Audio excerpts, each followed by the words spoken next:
Hey everyone, ArchTalko here, welcome you back to Destiny. Oh yeah boy! In the previous episode, we did the very first episode of the Destiny Dark Below DLC. I think it was just Crota. So with that, we are now going to be doing Siege of the Warmind. Oh my gosh, so I have a lot to say about this mission. Seeking out the last Warmind.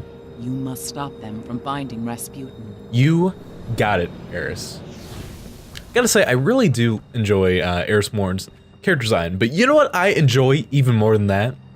Let me tell you a thing. We have been playing as a warlock for, well, basically this whole Let's Play, you know? So with that, oh, hold on, let me get the right camera angle. With that, we are gonna be playing as a hunter. Yeah, baby, we're gonna be playing as my very first character in Destiny. Specifically though, we're gonna be playing as a good old level 31. Just look at that. Oh man, my most powerful character. I just want to boot BLADEDANCER. So this is the equipment I'm rocking. I'm not gonna go into too much detail. Basically, you should just know that that helmet, that exotic helmet, along with blood pact. I can remember the shader name for a second, which looks so spiffy. Just look at those pants. Basically, it just gives me a better super. So what am I going to be using? Well, first off, we're going to be using Blink, which is a teleporting double jump, one of my personal favorites in the game. I'm also rocking some good old recovery and agility above all else. So with that, I'm not really going to go through what all of these perks do. If you want to pause the screen just to see what each of them do, that works for me. But with that, I am going to go ahead. Now that we have all that stuff taken care of, show the loadout real quick. Like, I got Bad Juju rocking just, look at that gun. Looks so cool. It was actually kind of the laughing stock of the Destiny exotic community. For a long time, it was pretty much one of the worst in the game. But with the pulse rifle buff, it got a significant boost in viability. Now, the perk, that Stream of Curses thing that I had my cursor over, that makes it so that whenever you defeat an enemy, your weapon is instantaneously reloaded, which is an amazing perk. Unfortunately, I haven't actually leveled up this weapon enough to unlock it, so we're not going to be using it. But with that, we just got our standard other stuff. Again, guys, I just need to be using more weapons, you know? Or not even using, I just need to get more weapons, more legendary weapons, more exotics. I just need more, man. I want it all. All right, so let me check. All right, so we got the bounties. I'm going to go ahead. I'm gonna juggle all this fun stuff real quick and meet you guys in orbit. All right, so now that we're in orbit, we are gonna be going to the good old Earth. And it is, I think, over to the, Siege of the Warmind. Normally it's a level 25 story. Psh, we are level 31, come on, man. It's not like I need to cry, but I do. Rasputin is the last of the Warminds. They were the greatest defense systems ever devised. A massive network of satellites and doomsday weapons built to protect humanity. Crota's army gathers near one of the Warmind's hidden bunkers. We cannot let the Hive destroy Rasputin, or worse, control him.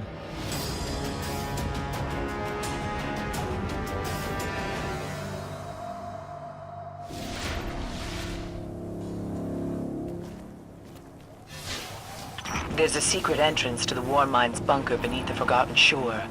Stop the Hive from reaching Rasputin. Oh boy, oh boy, oh boy. All right, so I just want to say... Beautiful!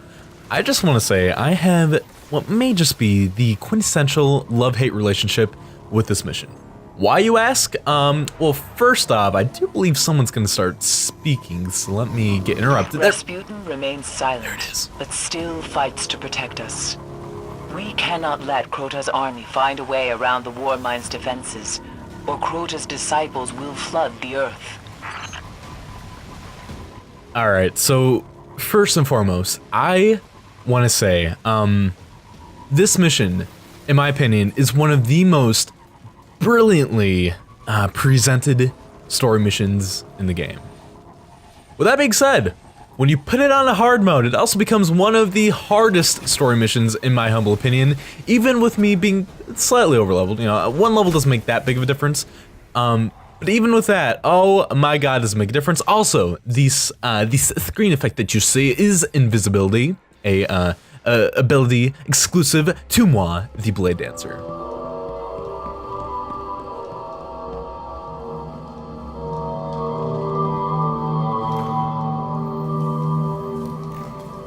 That music. Rasputin's in trouble.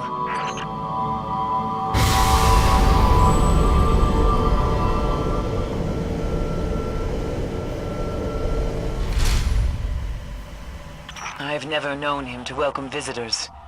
Find the control room. Oh man. This.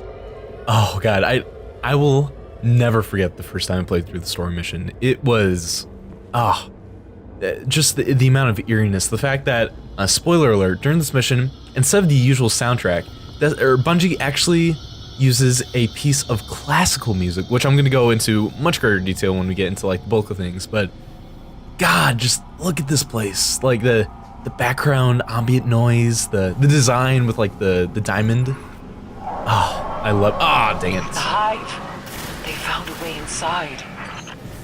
Now, Don't let them reach Rasputin. you got it, man.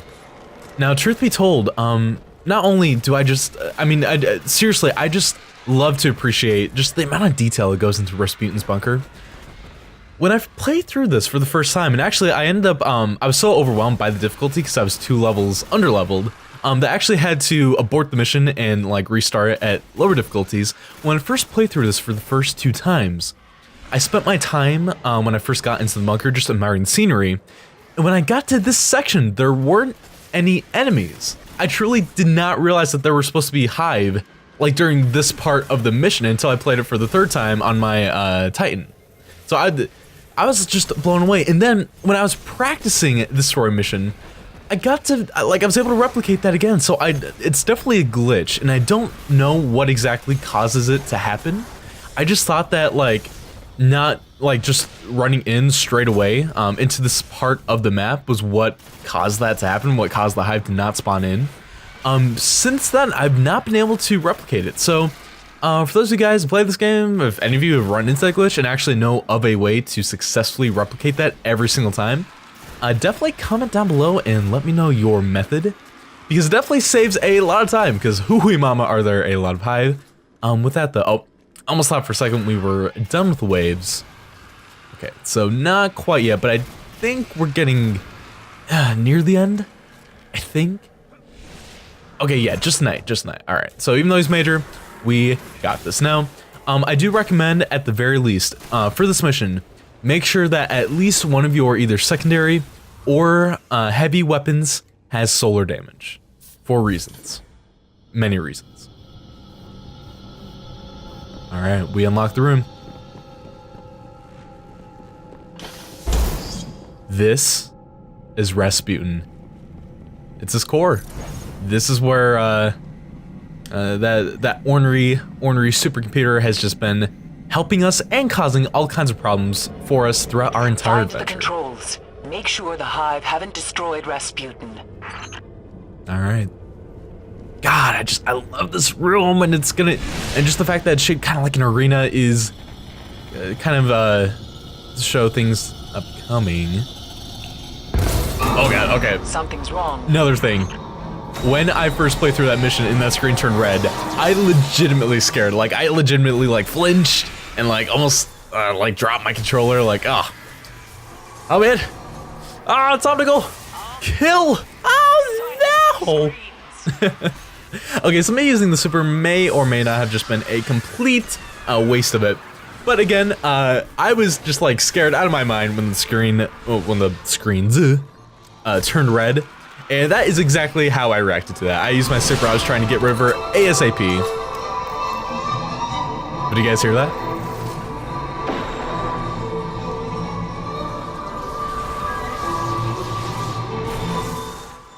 This song that's playing, and the song that was playing during that like sequence when Rasputin first opened up his core, this is none other than Symphony No. 6, composed by my good Russian, very significant fact that he's Russian, Russian composer Tchaikovsky, the same Tchaikovsky who, let me think, he composed the ballet score for like Swan Lake, Nutcracker, and many other. This guy has pretty much done them all. Definitely, I feel of all the classical composers, one of the most just well-rounded. It just dabbled in like everything from, you know, your traditional symphonies to concertos, choirs, operas, ballet scores. That's probably what he's most famous for.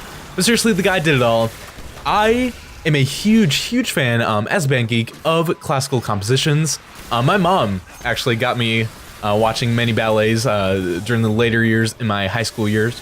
That was kind of redundant. Years. But no, seriously, as someone who has a huge appreciation for music, oh my god, the fact that Bungie chose this score to play during this mission, oh, just the bee's knees. Let's reload here. Okay.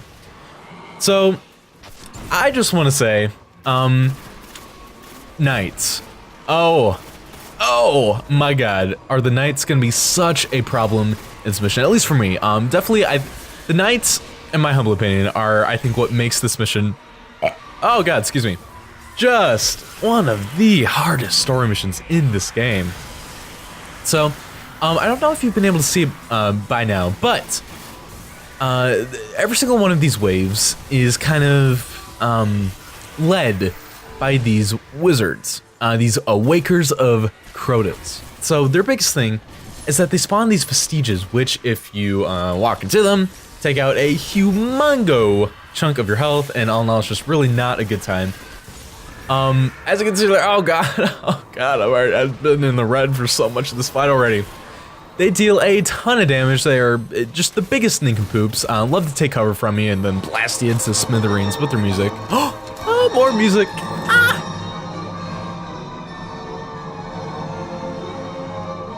I love it. I love this. Just the fact that they went, I mean, Destiny soundtrack is just completely, you know, 100% orchestrated with a little bit of electronic stuff thrown in for like more, the more like corrupt and electronic enemies, you know, a la Vex and the Hive.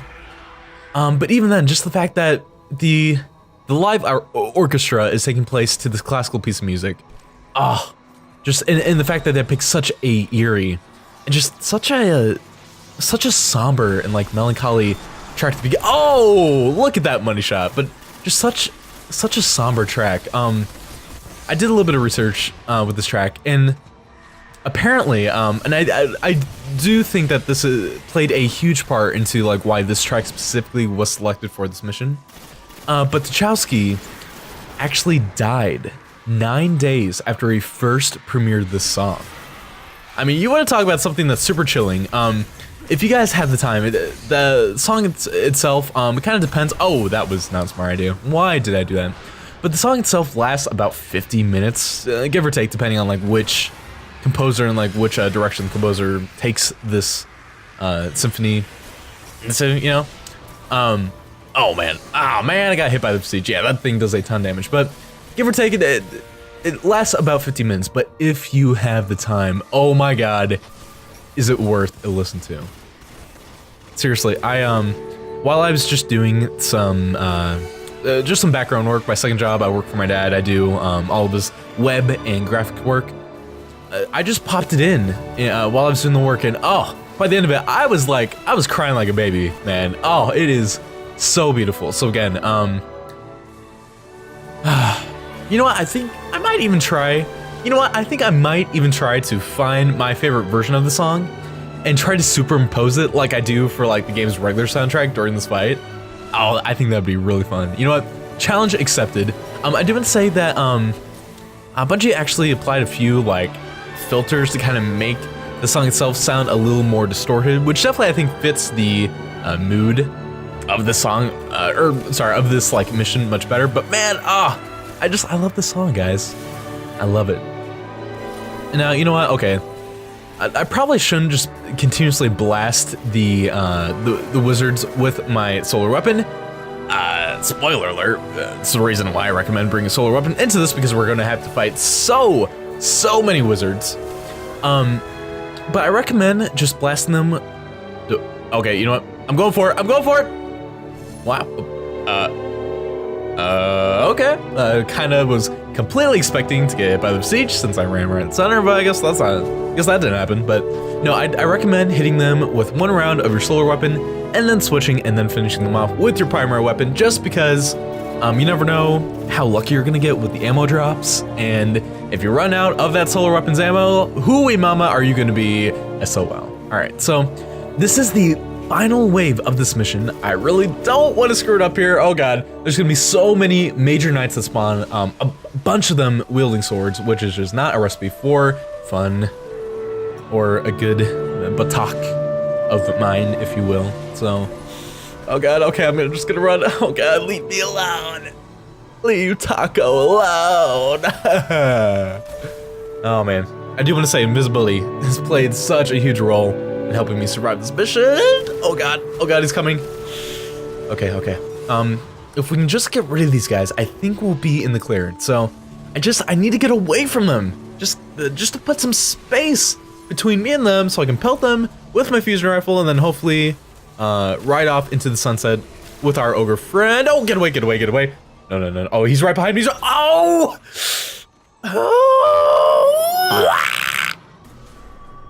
I'm distressed. I'm unhappy. I'm not satisfied.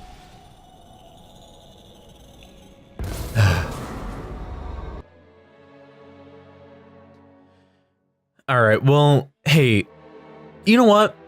Sorry if this is kind of jarring because I'm kind of like halfway into my attempt. I just died again. You know what? I have an idea. If you guys want, and I completely understand if this is like something that you don't want to do, but I'm gonna go ahead on screen. I'm gonna show where I pick back up, whenever that is. I'm so long into this recording. But if you guys want, I'm gonna speed up these attempts, and I'm gonna overlay a significant portion of Tchaikovsky's Symphony No. 6. If you guys just want to chill out, jam out some amazing classical music, and see me just fail who knows how many times at this point, I'm definitely losing faith in myself. By all means, watch. If not, I completely understand. I'll meet you at the wayside when I stop sucking so dang much.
Okay.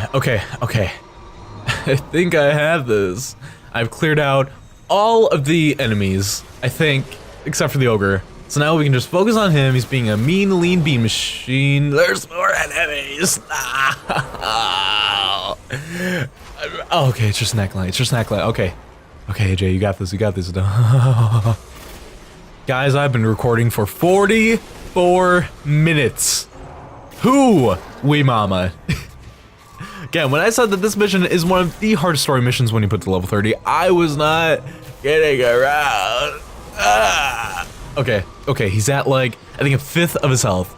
Okay, we just gotta keep it cool. There's no more knights that are spawning in. That's really, as long as we can get rid of them, we're gonna be in the money. Oh, he's so close. One more shot. Okay, let's end off with a bang. Literal bang. Oh, there it is. Oh, you must not kill me, son. Okay, we did it.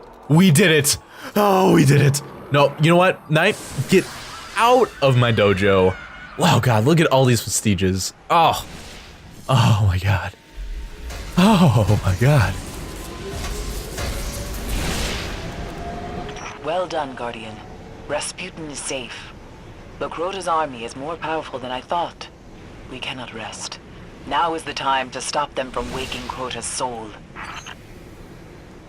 More powerful than you thought? Yeah, I would say so. Well, we did it. That was Siege of the Warmind. We helped protect Rasputin despite how much of a pain in the patoot that he's been over the past, several dozen story missions. You know what? I think we've been able to put our differences aside us, and we've been able to successfully help him. The fact that, he willingly opened up and exposed himself to us, us to his core, I think really says a lot, and I think kind of helps to drive home the fact that, I just got 196 kills. Only 59 precision those? Huh. Only 59 precision those. Wow. Can you guys tell I'm a little not with it at this point? I felt honestly legitimately proud of myself for being able to more or less keep like a straight frame of mind, during the first attempt at that fight. I was able to more or less keep on track. Oh man, I need a bath. I need to take a nap. It is like 1 in the morning. Oh.